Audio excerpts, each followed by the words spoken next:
bainahuma amrun mutasyabihatun. Dalam syariat kita yang halal itu jelas. Tak boleh yang halal itu kita campur dalam syariat kita.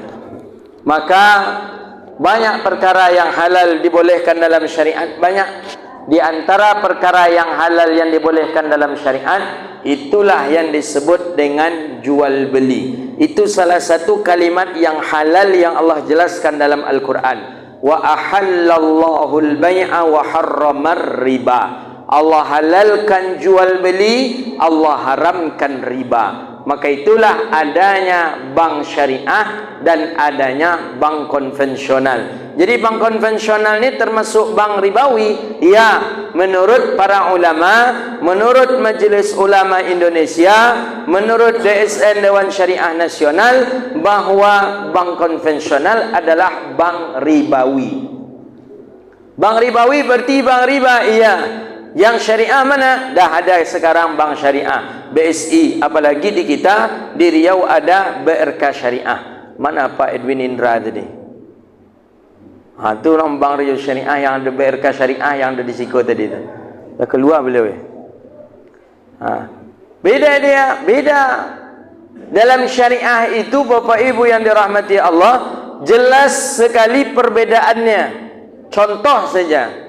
Di dalam bank syariah, di dalam akad syariah, itu tak boleh sedikit pun bercampur dengan perkara yang haram. Contoh, Bapak Ibu ingin datang ke bank. Bapak Ibu datang ke bank, mengatakan kepada orang bank, kami mau buat usaha.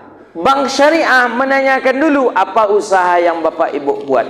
Oh, kami buat usaha, mohon maaf, ini contoh nih. Kami buat usaha ternak babi. Contohnya, usaha ternak babi. Ternak babi ini menjanjikan. Jadi ternak babi, banyak babi ini nanti dijual. Nanti dengan itulah kami cicil. Kata nasabah kepada bank. Di bank syariah itu tak dibolehkan. Tapi kalau di bank konvensional boleh. Jelas bedanya ini. Contoh satu lagi. Kita seorang pengusaha punya hotel. Di dalam hotel itu ada klub malamnya, ada tempat karaoke-nya, ada tempat mabuknya di hotel tadi. Kurang modal, kita ingin kerjasama dengan bank. Datang kita ke bank konvensional. Boleh diterima oleh bank konvensional, pokoknya jelas untuk pelunasi hutangnya. Tapi kalau di bank syariah tak boleh. Kenapa? Karena di sana melakukan perkara yang haram, yang melanggar unsur syariah. Jadi beda Pak, jangan disamakan. Maka oleh karena itu tak bisa antara yang halal dicampur dengan yang haram, itu tak boleh. Maka begitulah hukum dari syariat kita. Sedikit saja daripada minuman halal, banyak minum halal dicampur dengan sedikit saja minuman haram, maka ia menjadi haram. Begitulah sucinya syariat kita. Maka oleh karena itu, kalau yang halal itu dijunjung tinggi gitu. Makanya di kita dalam Islam itu, di Indonesia alhamdulillah ada label halal terhadap makanan. Baru kita berani untuk makan. Kalau tidak ada label halal, tidak berani kita makan ya Pak. Tak berani. Makanya tak masuk logika kita. Ada orang yang mengatakan Islam itu lebih diamalkan orang Eropa ketimbang orang Arab. Masuk akal tidak di kita? Tidak. Ada orang mengucapkan seperti itu, orang liberal. Kata dia, Islam itu banyak diamalkan oleh orang Eropa ketimbang orang Arab. Bisa tidak Bapak Ibu menerima itu tuh? Itu orang-orang yang benci ke orang Arab nih, benci ke orang Arab sampai ke tahap itu diucapkannya, bahwa Islam itu lebih banyak mengamalkannya orang Eropa, orang Barat ketimbang orang Arab. Masuk logika enggak? Enggak masuk. Kenapa? Karena mencari makanan yang halal saja di Barat itu susah. Mungkinkah mencari makanan yang halal saja susah? Lebih baik pengamalan syariatnya dibandingkan orang Arab. Di Arab kita bebas masuk rumah makan mana saja. Bebas.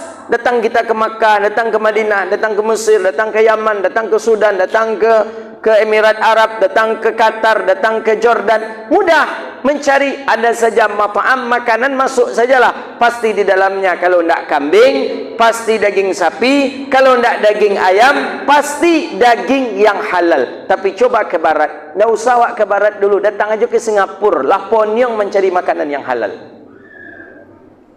Ke Singapura. Tidak usah Singapura. Thailand yang dokek. Ke Thailand saja. Itulah payah kita mencari makanan yang halal. Mungkinkah orang barat lebih faham ajaran syariat dibandingkan dengan orang Arab? Tidak. Maka jangan muak diutau-utau dia orang. Diutau-utau, nama tahu pak-pak ibu-ibu diutau. Dikicu-kicu kata dia orang. Ada sekarang orang liberal, doktor, profesor, apa kata dia? Kami belajar Islam ke barat, tidak ke Arab, katanya. Kami belajar hadis ke barat, kami belajar tafsir ke barat, kami belajar bahasa Arab ke barat, tidak ke Arab. Itu kata dia. Kenapa? Karena Islam itu yang mengamalkannya orang barat, bukan orang Arab. Ini keliru nih. Ini yang pulang-pulang dari barat itu jadi liberal. Pulang dari Sorbonne Prancis, pulang jadi barat. Pulang dari universitas di Kanada, balik ke Indonesia, jadi liberal. Karena belajar agama ke barat, tidak ke Arab. Akhirnya bagaimana? Itulah yang masalahnya. Haram-haram sedikit tidak apa-apalah. Itu ciri-cirinya.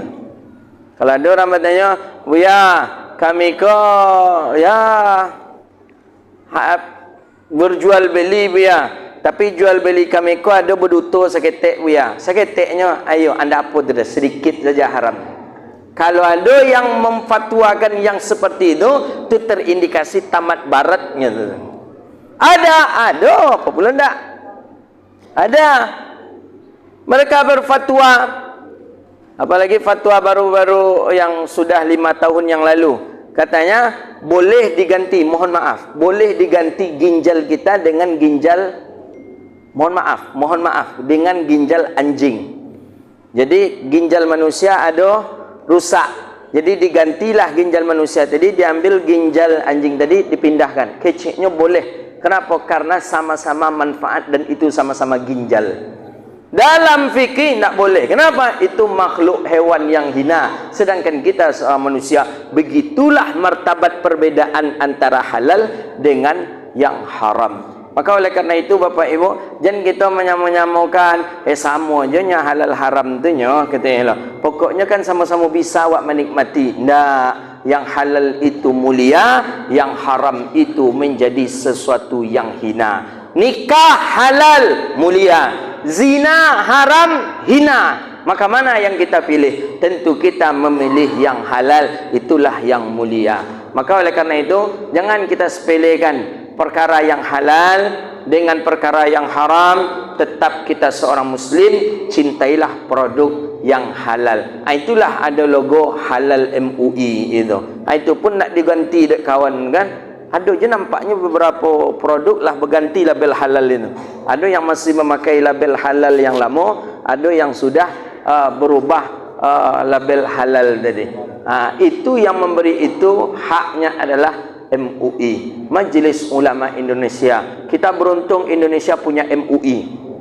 Kalau tidak ada ulama, manusia lahalakan nas, maka manusia ini akan binasa. Bahkan dalam satu riwayat yang lain, manusia itu taubahnya seperti binatang kalau tidak ada ulama. Kita bersyukur kita ada MUI. Itu pun diserang petang orang bersenjata api pakai pistol, ya namanya Mustafa namanya. Tapi ada yang mengatakan ini seorang petani dan tidak ada motif yang lain. Tapi sekarang tetap masih diusut. Kita kalau sudah MUI itu diusik, berarti itu mengusik umat Islam Indonesia itu. Karena umat Islam Indonesia lambangnya itu adalah MUI, Majelis Ulama, tempat perkumpulannya ulama. Ulama-ulama yang ada di Indonesia itulah tempat perkumpulannya MUI. Bahkan MUI itu kalau dia berfatwa, seluruh masyarakat Indonesia wajib mentaati fatwa yang ada di Majelis Ulama Indonesia atau MUI. Bayangkanlah kalau tidak ada MUI, tidak ada ulama, seperti apa kita manusia? Tak tahu kita mana yang halal, mana yang haram. Tak tahu kita mana yang elok, mana kehayawan. Kalau tak ada ulama, manusia tu pas seperti hewan, binatang. Tahu tak binatang yang halal dengan yang haram? Tak tahu. Kambiong nak tentu dah mana pucuk ubi orang, mana pucuk ubi tuan ninyo nak tentu dek kambiong tadi dah. Kenapa? Karena ndak ada ulama di kambiong. Pernah awak mendengar buya kambiong kan ada dah. Buya jangguitnya ce jangguit kambiong iya ada. Tapi kalau buya di kambiong ndak ada, makanya wajar kambiong diambilnya pucuk ubi orang ko, diambil lo pucuk ubi orang ko. Dah karena kambiong tu ndak ada ulama dinya. Maka manusia kalaulah tidak ada ulama di dirinya, kalau tak ada ulama di pada daerahnya, maka manusia itu taubahnya seperti binatang. Maka alhamdulillah Indonesia ada MUI, Indonesia ada ulama. Itulah yang mengangkat darjat martabat kita seorang muslim.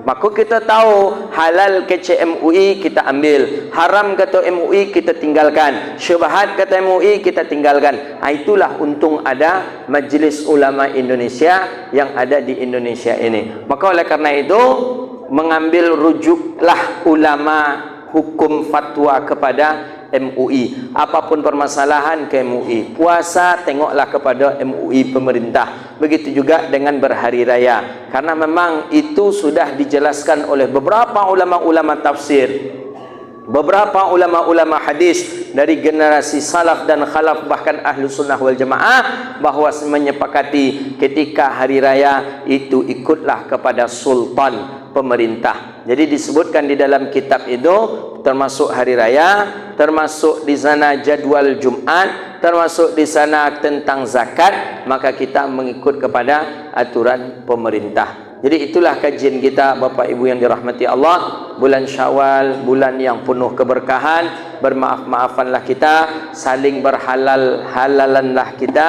Sesuatu yang haram hari ini kita minta dihalalkan, sesuatu yang batil hari ini kita minta dimaafkan. Mudah-mudahan Allah terima ibadah kita dalam bulan Ramadan kemarin. Segala amal ibadah kita Allah terima dan Allah berkahi kehidupan kita dunia wal akhirah. Rabbana atina fid dunya hasanah wa fil akhirati hasanah wa qina adzabannar. Allahumma faqihna fid din wa 'allimna ta'wil wahdina ila siratikal mustaqim. Rabbana zalamna anfusana wa illam taghfir lana wa tarhamna lanakunanna minal khasirin. Allahumma a'izzal islam wal muslimin. Allahumma ansuril muslimina fi kulli makan ya rabbal alamin. Rabbana atina fid dunya hasanah wa fil akhirati hasanah wa qina adzabannar. Wa sallallahu ala sayyidina Muhammadin wa ala alihi wa sahbihi ajma'in. Walhamdulillahi rabbil alamin. Assalamualaikum warahmatullahi wabarakatuh.